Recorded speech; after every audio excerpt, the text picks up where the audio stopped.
Assalamualaikum warahmatullahi wabarakatuh. Perkenalkan, nama saya Mansur Ramdhani dengan 3 digit NPM terakhir adalah 317. Di sini saya akan menjelaskan hasil dari project mini riset saya mata kuliah Statistika Bisnis tentang pengaruh transportasi terhadap ketepatan waktu masuk kuliah mahasiswa. Nah, di sini analisis yang saya gunakan yaitu jenis analisis regresi linear sederhana. Kemudian hipotesis penelitian, hipotesis 0 atau H0, yang dimana transportasi mahasiswa tidak berpengaruh terhadap ketepatan waktu masuk kuliah. Kemudian hipotesis alternatif atau H1, yaitu transportasi mahasiswa berpengaruh positif terhadap ketepatan waktu masuk kuliah. Kemudian variabel penelitian, variabel independen atau variabel X, yaitu transportasi mahasiswa. Kemudian variabel dependen atau variabel Y, yaitu ketepatan waktu masuk kuliah. Alasan pemilihan analisis.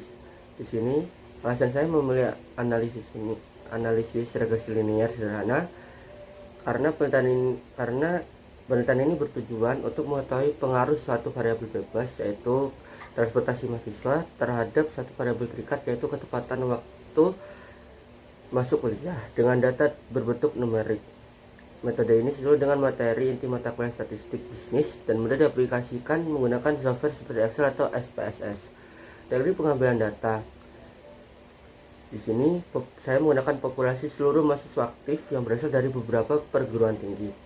Sampelnya ada 31 mahasiswa dan periode pengambilan data yaitu 14 sampai 16 Desember 2025. Kriteria responden: pertama, mahasiswa aktif dari perguruan tinggi manapun, kemudian menggunakan beberapa transportasi untuk berangkat ke kampus dan bersedia mengisi kuesioner penelitian secara lengkap. Kemudian instrumen pengambilan data. Di sini ada data identitas yang berisikan nama, fakultas, dan program studi. Kemudian variabel X-nya di sini transportasi mahasiswa. Pertanyaannya adalah apakah Anda menggunakan transportasi yang sama setiap hari untuk berangkat ke kampus. Kemudian apakah Anda memilih transportasi yang paling efisien dari segi waktu tempuh menuju ke kampus. Kemudian variabel Y, ketepatan waktu masuk kuliah. Yang pertama, apakah Anda datang tepat waktu saat perkuliahan dimulai. Yang kedua, apakah Anda terlambat masuk kelas akibat kendala perjalanan menuju ke kampus.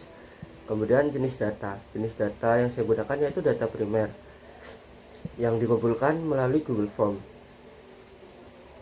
Kemudian ini ada data mentahnya ya. Dan selanjutnya hasil pengolahan data. Nah, di sini saya akan menjelaskan proses pengolahan datanya, langkah-langkahnya. Yang pertama, di sini sudah ada data mentahnya.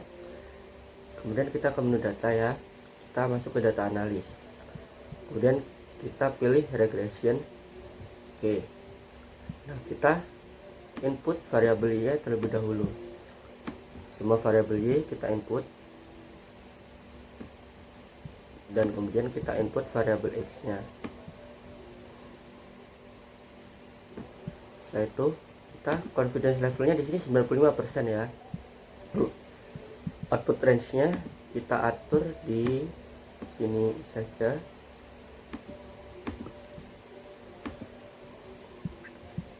Kemudian residualnya standar, residual plots, line fit plots, dan normal probability plots. Kita oke. Nah, ini sudah keluar hasilnya, datanya. Kita rapikan terlebih dahulu.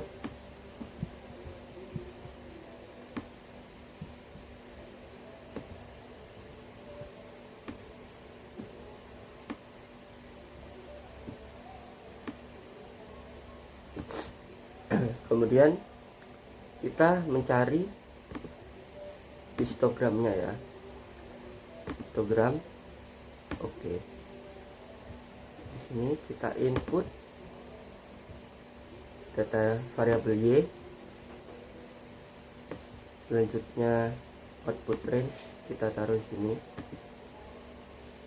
Kemudian set output. Oke. Nah, di sini sudah keluar ya histogramnya.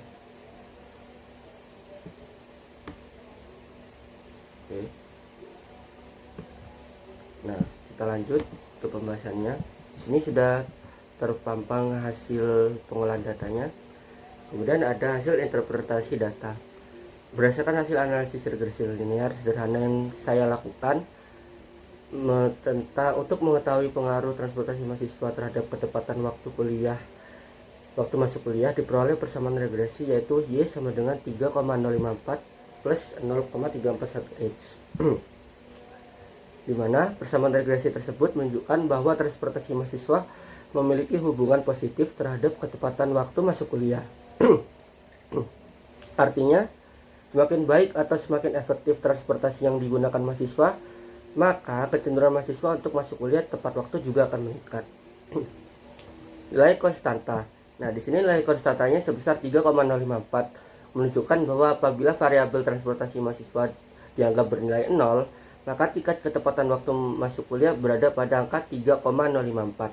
Sementara itu, koefisien regresi variabel transportasi mahasiswa sebesar 0,341 mengindikasikan bahwa setiap peningkatan satu satuan pada variabel transportasi mahasiswa akan meningkatkan ketepatan waktu masuk kuliah sebesar 0,341 satuan. Hal ini menunjukkan bahwa transportasi memiliki kontribusi positif terhadap ketepatan waktu mahasiswa dalam mengikuti perkuliahan. Kemudian hasil uji signifikasi parsial atau UJT menunjukkan nilai signifikasi sebesar 0,059 yang lebih besar dari taraf signifikasi 0,05. Dengan demikian dapat disimpulkan bahwa transportasi mahasiswa belum terlalu berpengaruh secara signifikan terhadap kecepatan waktu masuk kuliah meskipun arah pengaruhnya positif. Oke. Selanjutnya, selain itu, hasil uji signifikasi simultan atau uji F juga menunjukkan nilai signifikasi sebesar 0,09 yang berarti model regresi belum terlalu signifikan secara statistik, namun mendekati batas signifikasi yang ditetapkan. Hal ini menunjukkan bahwa model regresi masih memiliki keterbatasan dalam menjelaskan hubungan antar transportasi mahasiswa dan ketepatan waktu masuk kuliah. Nilai koefisien determinasi atau R-square sebesar 0,117 menunjukkan bahwa 11,7% variasi ketepatan waktu masuk kuliah dapat dijelaskan oleh variabel transportasi mahasiswa. Sedangkan 88,3% sisanya dipengaruhi oleh faktor lain di luar model penelitian. Kemudian kesimpulannya, berdasarkan hasil analisis regresi linear sederhana yang saya gunakan, dapat disimpulkan bahwa transportasi mahasiswa berpengaruh positif namun belum terlalu signifikan terhadap ketepatan waktu masuk kuliah. Hal ini menunjukkan bahwa semakin baik transportasi yang digunakan mahasiswa, maka kecenderungan untuk datang tepat waktu ke kelas juga meningkat, meskipun pengaruh tersebut belum cukup kuat secara statistik. Kemudian model regresi yang digunakan dalam penelitian ini memiliki nilai koefisien determinasi sebesar 11,7%, yang berarti bahwa sebagian kecil ketepatan waktu masuk kuliah dapat dijelaskan oleh variabel transportasi mahasiswa, sementara sisanya dipengaruhi oleh faktor lain di luar penelitian. Dengan demikian, transportasi tetap menjadi faktor yang perlu diperhatikan, namun diperlukan variabel tambahan agar model penelitian dapat menjelaskan ketepatan waktu masuk kuliah secara lebih komprehensif. Demikian hasil penelitian dari saya. Jika ada salah teknis atau salah kata, mohon dimaafkan. Wassalamualaikum warahmatullahi wabarakatuh.